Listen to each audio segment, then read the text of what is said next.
A paz do Senhor para os irmãos, amém? Amém.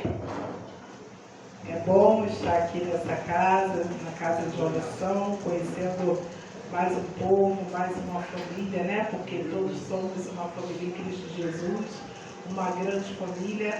Agradeço a confiança, a missionária Mônica, se não me engano, que fez o convite, que Deus continue abençoando. É um prazer imenso estar aqui. Que versículo poderoso, hein? Que versículo poderoso. Vamos lá, segundo livro dos Reis, capítulo de número 4. Segundo livro dos Reis, capítulo de número 4. Fala Deus, fala Deus, toca-me com brasas no altar. Fala Deus, fala Deus, se alegue atenda ao teu mandar. Aleluia. Segundo livro dos Reis, capítulo de número 4, versículo de número... Vamos estar lendo alguns versículos sortidos. Diz assim no versículo de número 8.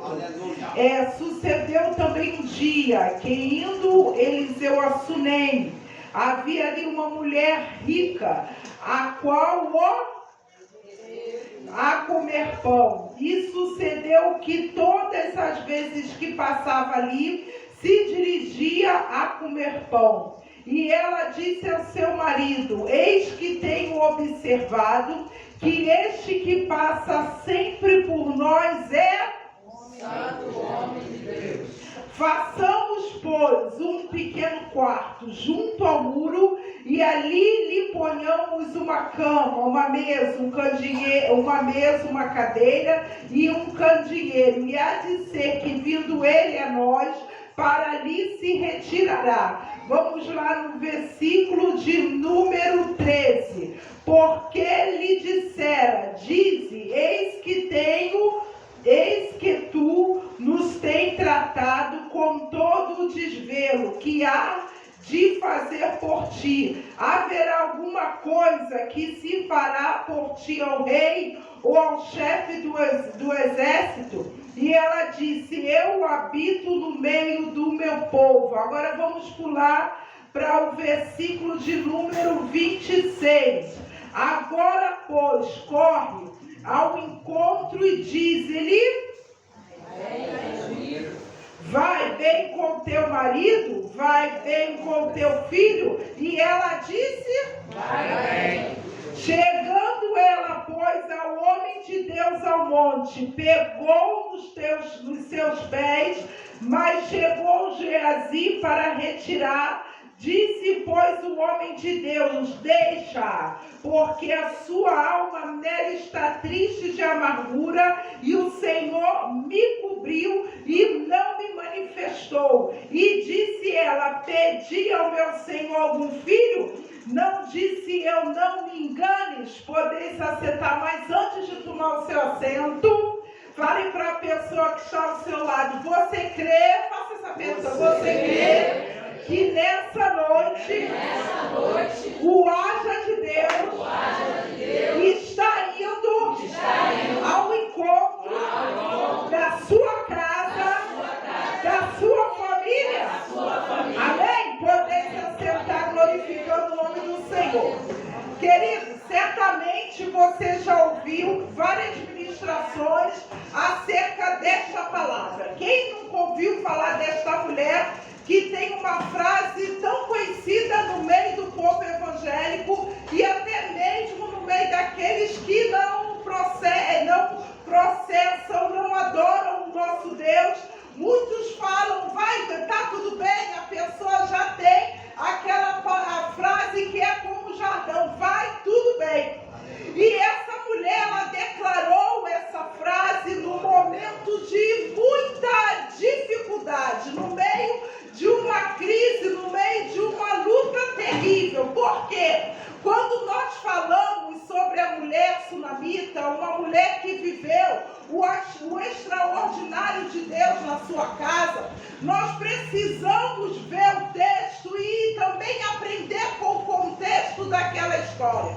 Quem seria essa mulher sunamita? Uma mulher que era uma mulher anônima. A Bíblia não fala o seu nome. Simplesmente ela fala que ela era uma mulher que morava em Sunem. E quando nós falamos sobre Sunem, nós falamos sobre uma cidade que o seu nome significava lugar de repouso, lugar de sossego. Então eu posso imaginar que aquela mulher era uma mulher rica, ela era uma mulher que usufruía de tudo que os seus bens materiais podia comprar. Ela tinha uma bela casa, se fosse nos dias de hoje, ela morava na zona sul do Rio de Janeiro, ela tinha um belo carro ou belos carros na garagem, ela era uma mulher que tinha uma conta, teria uma conta bancária recheada, era uma mulher que ela vivia dias de sossego, dia de aparente paz,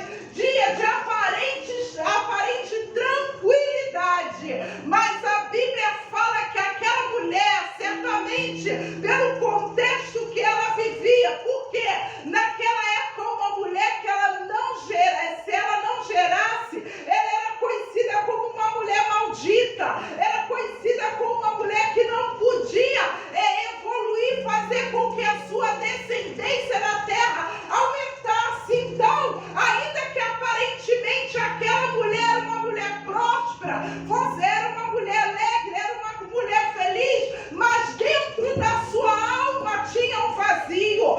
Certamente ela sentia falta de uma criança andando e correndo no meio da casa. Certamente dentro do coração daquela mulher devia ter indagações do tipo: que adianta ter casa? De que adianta ter bens materiais?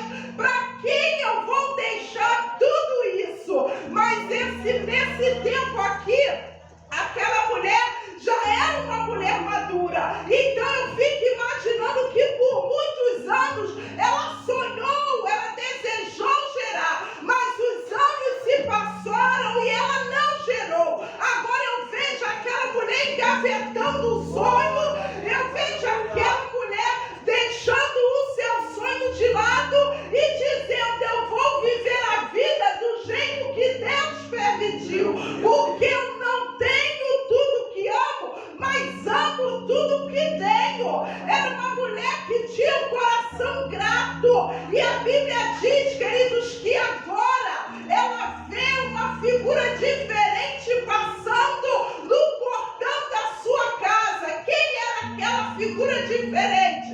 Eliseu, o homem de Deus. E aquela mulher, ela olha para aquele homem e ela identifica algo diferente naquele homem. Ela percebe um brilho diferente, ela percebe um andar diferente, e ela chega para o seu esposo e diz aqui: vem cá, meu velhinho, está percebendo? Esse homem que passa por nós, que passa aqui na frente da nossa casa, ele tem algo especial.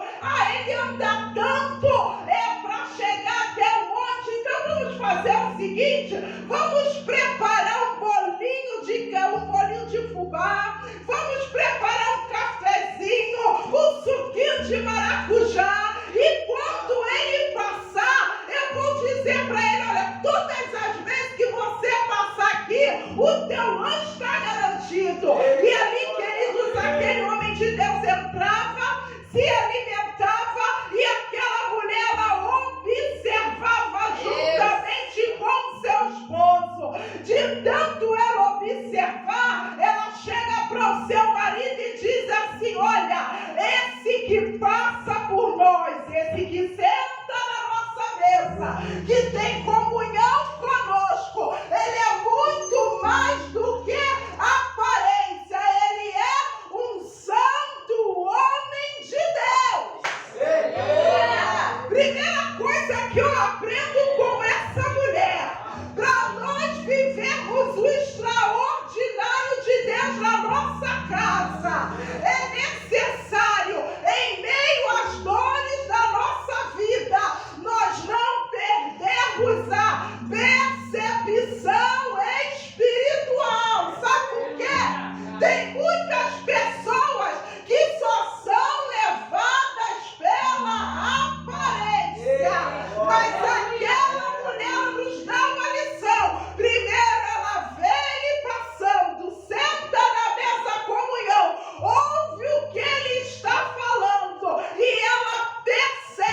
que mais do que palavras, ele tem as atitudes alinhadas com o céu. Ele tem as reações alinhadas com o céu. Está entendendo? Vivemos num tempo que as pessoas veem a aparência, mas esquecem de ver a essência. Aleluia. Primeiro ela viu, mas depois ela teve uma comunhão com ele, conheceu, conviveu, para depois confiar e dizer que ele era homem de Deus. Aí, eu vejo uma geração que é levada pelos mistérios da terra. Porque profetiza, porque revela é homem de Deus. Mas muitas vezes está de engano. Aleluia. As pessoas esquecem que além de ser usada a pessoa acima de tudo, precisa viver a palavra do Senhor. Em caráter uma coisa e dom espiritual é outra. Está entendendo? Eu creio, sou pentecostal, assembleana. Mas além do dom, principalmente a pessoa tem que ter um caráter forjado na palavra do Senhor. Não adianta profetizar e lá fora ficar olhando para as meninas na rua. Não adianta revelar e ficar no direct de papinho estranho. Não adianta. E no WhatsApp fazer parte de grupos que todo mundo sabe que está errado. Nessa noite o Senhor nos trouxe aqui para dizer: se nós queremos viver o ato de Deus, extraordinário de Deus, ó, é necessário alinharmos a nossa vida com a palavra dele. Porque mais do que a aparência, o mais importante para ele é a nossa essência. Aquela mulher ela identificou, entende? Ela foi além da sua dor. Ela foi além daquele desejo que ela precisava, daquilo que ela almejava no seu coração. Ela trouxe aquele homem para perto. E agora ela falou: olha, marido, vamos fazer o seguinte. Ele é homem de Deus, eu já vi. Nós já identificamos pela fala, pelas atitudes, pelas ações e pelas reações. Meu Deus.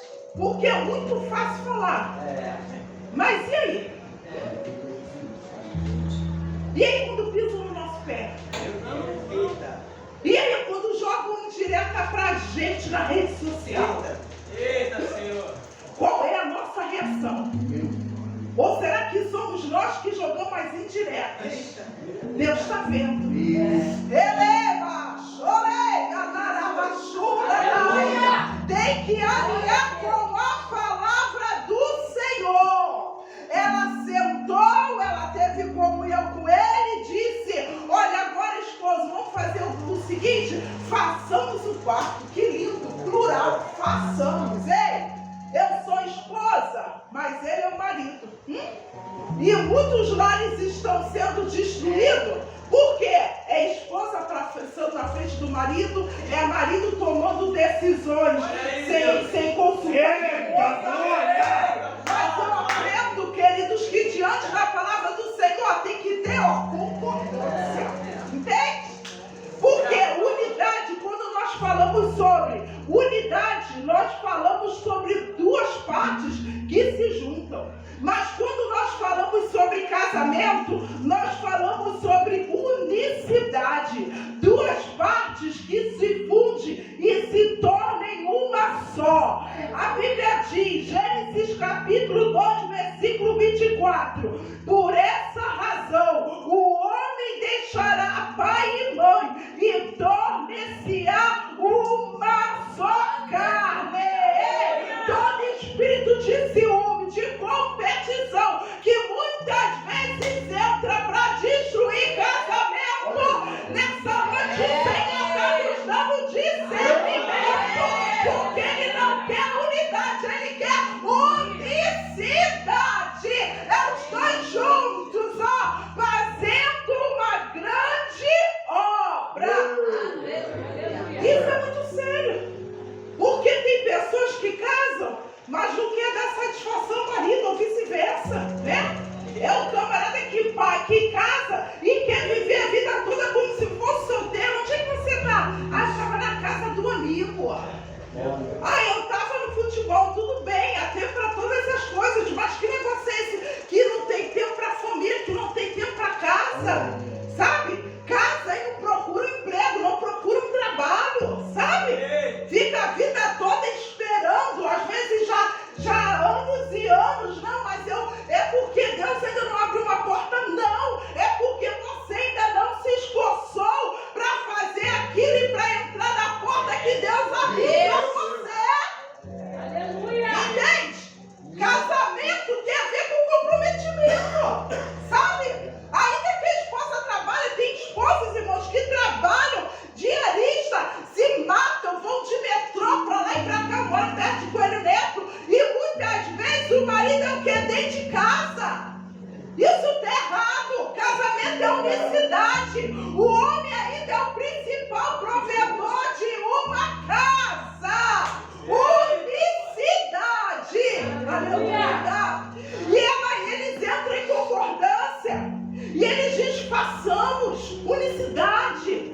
Vamos os dois juntos, vamos ordenar, um pega um tijolo, um compra uma cerâmica, um compra uma coisa, sabe? Vamos fazer juntos, vamos abraçar a causa, sabe por quê?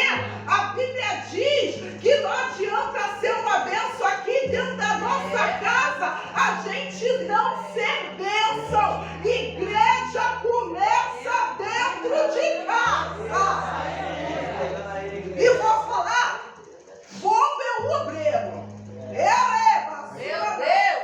Eu tenho 22 anos de ministério. Eu sei que tem muitas pessoas aqui que têm mais experiência do que eu. Mas eu tenho certeza que esses homens de Deus vão concordar com o que eu falo. Bobo é o obreiro que pensa que pode mascarar uma situação errada dentro de casa e viver na casa de Deus. Já apareceu, já vi muitos que caíram porque tinha um casamento fake, um casamento, eu sei que todo mundo passa por crise. Eu tenho, acho que nem sei mais, já estou fazendo 30 anos de casada. Todo casamento passa por crise. Meu marido é nordestino desse tamanho, bravo. E eu, filha de nordestino também. Imagina, não posso nem dizer que um é calmo e outro é nervoso, porque eu me controlo aqui, às vezes ele explode lá, eu explodo aqui, ele explode lá, mas há uma unicidade. Melhor ser dois do que um, porque se um esfria, o outro esquenta. Unicidade, vamos fazer. Aleluia. Mesmo propósito, eita, Aleluia. que é avivamento de Deus, que é milagre de Deus, começa a colocar a casa em ordem, começa a colocar a tua, nossa, minha casa em ordem. Aleluia. Minha filha chegou hoje, por exemplo, ela não vai ver mesmo, posso falar, porque se ela ver, está com 15 anos. 15 anos. Chegou da escola, FETEC, estudo o dia todo. Chegou da escola nervosinha, agitadinha hoje, estressadinha. Sentei, está tudo bem?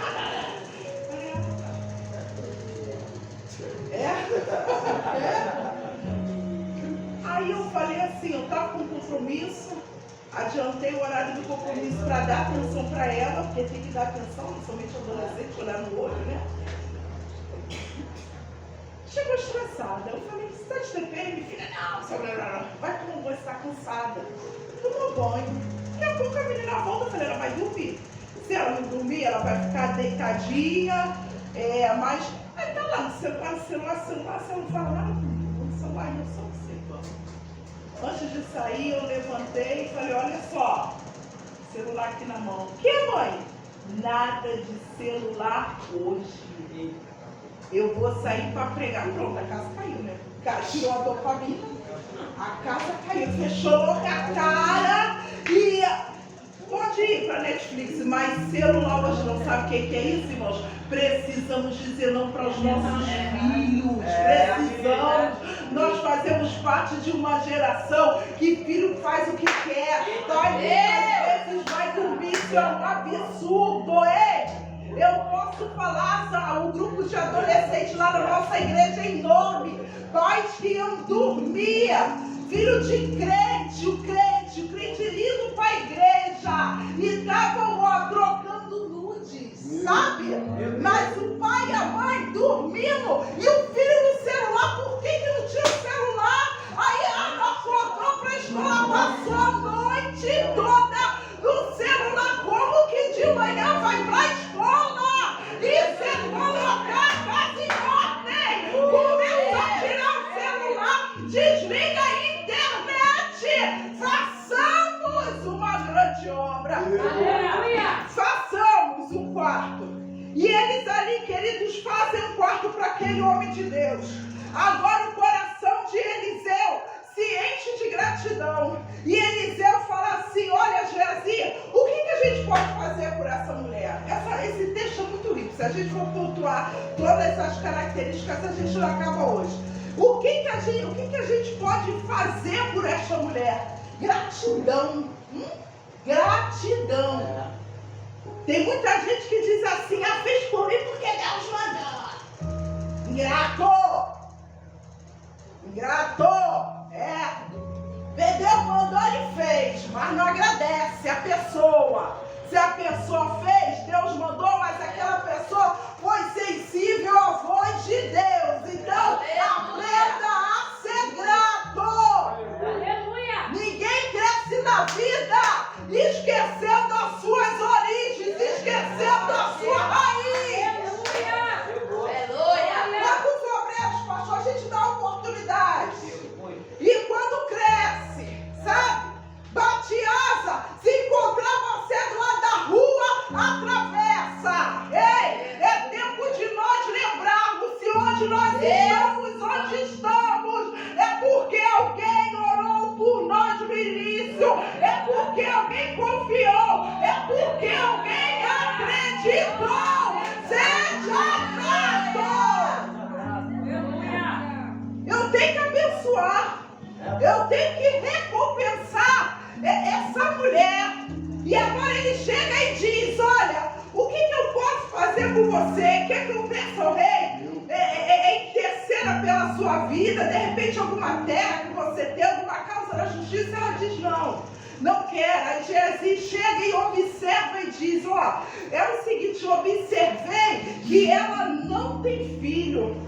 Chame essa mulher. Quando ela chega perto, a palavra é liberada. E que poder há nessa palavra. E aquele homem chega para ela e diz assim: no tempo determinado, você vai gerar. Aleluia. E aquela mulher tomou posse daquela palavra. Eita glória.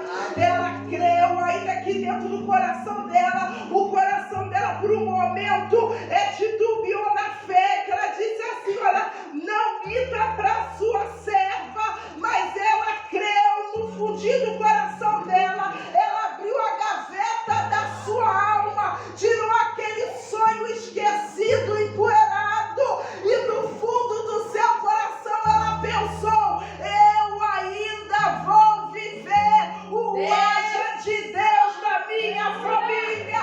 Eu ainda vou viver o haja de Deus na minha casa. Glória a Deus. E é lindo, aquela mulher gera. E a Bíblia diz, queridos, que agora o pai, ele está com um filho no campo. E o filho, ele sente uma dor de cabeça terrível. E o que eu acho interessante é que no versículo de número 19, é que nós vemos que, eu lembro que quando minha mãe eu era pequena, ela sempre me levava para trabalhar com ela, mas não era para eu trabalhar, é porque ela queria eu pertinho, né? E imagina homem, né? Um homem, um menino, quando ele quer estar sempre perto do pai. Eu acredito que aquele menino estava verdadeiramente trabalhando. Pode ser que sim, mas a Bíblia diz que ele estava ali junto com o pai. Mas quando a dor de cabeça veio, aquele pai, ele simplesmente chega para o empregado e diz assim, ó, leva o menino para a mãe. Sabe o que eu vejo aqui? Queremos milagres dentro da nossa casa, no meio da nossa família, mas quantas vezes nós somos omissos às dores dos nossos meninos? Entende? É um pai que para ele, o campo é mais importante do que o menino. É uma mãe que muitas vezes o campo é mais importante do que a menina. Às vezes diz, eu estou fazendo a obra do Senhor, mas deixa a casa de qualquer jeito. Deixa o filho de qualquer jeito. Deus está te sinalizando, te mostrando, te pontuando que tem coisas na sua casa que você tem que chegar para aquele rapaz e conversar. E a gente acha que é só oração. Nem tudo é só oração. Às vezes é conversar, uma conversa olho no olho. É uma repreensão no amor, sabe? É dizer, eu te amo para a esposa, porque o casal está muito distante. Entende? Às vezes é levar uma florzinha para ela, como você levava lá no início do namoro.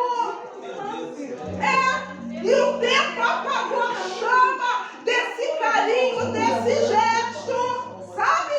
É Deus falando conosco. Aleluia.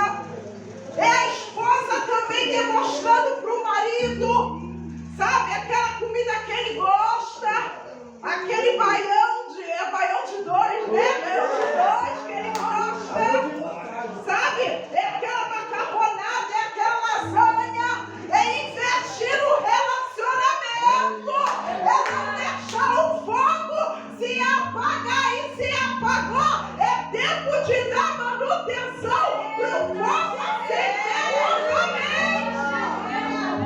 Aleluia! A gente vive num tempo que é uma correria tremenda. É do trabalho para casa, sabe? Porque você acaba uma faculdade, aí você já está pensando na pós. E é uma pós, é duas pós. Meu filho está terminando a faculdade agora, já está se preparando para pós. E depois, mãe, ó, é umas 5, e não para. E é trabalho, e é faculdade, e é igreja. E às vezes o menino está dentro de casa chorando com dor de cabeça. Às vezes é o casamento que está chorando. Ele levantou na Arabaxai. E a gente está fingindo que não vê. Está terceirando, olha, vai lá, alguém faz, vai lá, alguém ora, vai lá o ciclo de oração e clama. Mas às vezes uma conversa, levanta na Arabaxai, resolve a situação. Porque a ausência de pai ainda cria feridas terríveis dentro da alma. E na correria da vida, às vezes a gente esquece. Eu lembro de uma ilustração que conta o seguinte, que o menino, ele chega para o seu pai, e seu pai correndo para o trabalho. O menino chegou e falou assim, papai, eu quero falar com você. Aí o pai, o que foi, menino? Tá vendo que eu estou correndo? Peraí. Quanto que você ganha por hora no seu trabalho? Aí o pai falou assim, olha, por hora? Quanto aí? 5 reais. Aí, não, olha, eu já estou atrasada, esse é o correndo. Aí no outro dia, o menino chegou e falou assim, ô pai, o senhor pode me dar R$1? Cheguei cansada agora, doido para ver meu futebol, vem esse menino me pedir R$2, um dia é 2, um dia é R$1. Toma, menino, vai para lá, vai deitar, vai ver, vai jogar videogame, não tá vendo que eu tô sem tempo, tô cansado, vou ver o jogo, vou dormir. Aí no terceiro dia, o menino chega pro pai e fala assim, pai, vem cá, o que foi? O menino abre a gaveta e fala, pai, peraí, ó, o senhor me deu R$1 ontem, deu R$2 outro dia, minha mãe me deu aqui, ó, consegui R$5, pra quê? Você pode me dar 1 hora do seu dia? É Deus falando conosco. Como é que está o seu tempo com a sua casa? Como é que está o seu tempo com o seu casamento? Ei, você que é adulto, como é que está o seu tempo com os seus pais? Vou falar. Deus! Sabe qual é o problema? Às vezes a gente quer que os nossos filhos nos honrem, mas a gente mesmo não honra os nossos pais. Ah, porque está idoso, eu não tenho paciência, porque fala demais. Ei, meu irmão, aprenda a honrar. Como é que está o seu tempo com a sua família? Ah, mas é porque minha esposa não gosta da minha mãe. Ei, que isso, minha irmã? É tempo de você vigiar. Cada um tem o seu espaço. E seu filho está de olho da maneira que o seu marido trata a mãe dele. Cuidado, porque a vida, é um ciclo abre, ciclo fecha. Hoje nós estamos com uma idade boa, mas amanhã o idoso da história que vai precisar de visita, de um carinho, de cafuné, vai ser eu e você. E a Bíblia fala que aquele pai, ele omisso, leva para a mãe. Tem pessoas que assim, não fazem, diz, alguém faz por mim. É o círculo de oração que tem que orar. É o pastor que tem que jejuar. Mas e nós, o que nós temos feito pela nossa casa? O natural é conosco. O sobrenatural é com o Senhor. Aleluia. E agora aquela mulher, ela se depara com aquela situação, aquele filho chorando com dor. E ela fica com aquele adolescente, que segundo estudiosos era adolescente, no joelho o dia todo, até que aquele menino falece. Ela pega aquele menino e coloca no quarto do homem de Deus. Ela não liga para o plano funeral, ela não encomenda as flores, não. Ela diz, eu vou até o homem de Deus, porque eu preciso viver o haja de Deus, o extraordinário de Deus dentro da minha casa. Parece que está tudo perdido. Tem pessoas que entraram aqui nessa noite que tem algo morto dentro da sua casa. É o filho, é o relacionamento de um para com o outro. Ninguém se entende mais. É uma discussão generalizada que surge do nada. Cada um fala, parece que está falando uma língua diferente. Mas Deus te diz que ainda há esperança para a tua família. Aquela mulher, ela chama agora um funcionário e ela monta no animal e diz assim, eu vou até aquele homem de Deus. E eu acho tremendo porque de onde ela estava até onde Eliseu estava, eram 50 quilômetros. E ela dá uma ordenança para aquele servo assim, guia, anda e não te detenhas no caminho, não para por nada. Eu preciso chegar até aquele homem de Deus. Eu me seguro aqui, eu não vou cair, mas corre, avança, porque eu preciso receber o meu milagre. Às vezes na vida, Deus está nos sinalizando muitas coisas a tempo. A casa está quase caindo. Está tudo sendo destruído. E a gente, nas redes sociais, passando filhos. Vendo o que um está fazendo, o que o outro está fazendo. Sabe? Mas aquela mulher não, ela se posicionou. Ela falou, guia, anda, eu preciso correr, eu preciso avançar, eu preciso ser intensa no buscar ao Senhor, porque eu preciso trazer um grande milagre para minha casa.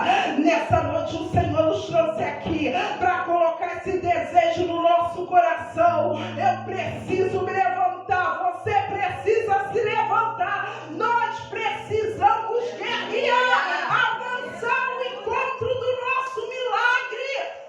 Ela foi, e no meio do caminho, com esses versículos que nós lemos, ele encontra Geazi, e Geazi pergunta para ela, vai, tudo bem? Vai bem contigo, vai bem com teu marido, vai bem com teu filho? E ela diz, vai bem. Mas eu vejo duas posturas diferentes. Quando ela se encontra agora com Eliseu, ela se joga aos pés daquele homem, abre o seu coração e diz, eu te pedi algum filho? Meu filho está lá. Meu filho está morto, sabe, irmão? Sabe o que eu aprendo com isso? Às vezes, nós falamos dos nossos problemas para quem não pode resolver. Ela não, ela falou exatamente para quem poderia resolver e mudar aquela situação. Às vezes expomos os nossos corações, expomos aquilo que estamos passando, mas só existe um que tem a solução para as nossas vidas, é Jesus. E nessa noite o Deus do impossível, Ele está aqui para nos ensinar, para nos mostrar, esse é o caminho da tua vitória. Quando ela chega até o homem de Deus, ela abre o seu coração. E o final dessa história você conhece. Ele vai com ela até a sua casa e um grande milagre acontece. Ele sobe no quarto onde estava o corpo do menino.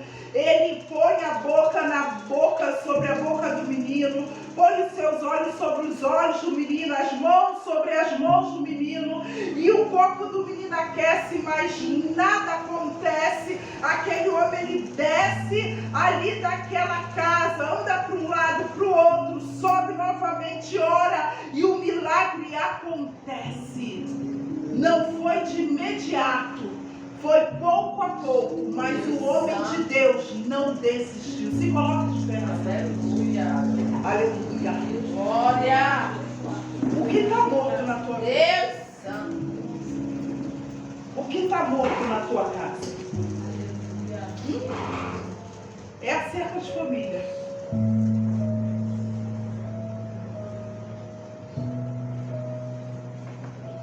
Nenhum sucesso supera a falência de uma família. Não adianta ser conhecido no campo se dentro de casa está tudo fora do lugar.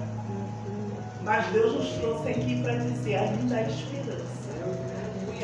E o que está morto, Ele é poderoso para ressuscitar. Aquilo que talvez aos seus olhos, as suas narinas já está fedendo.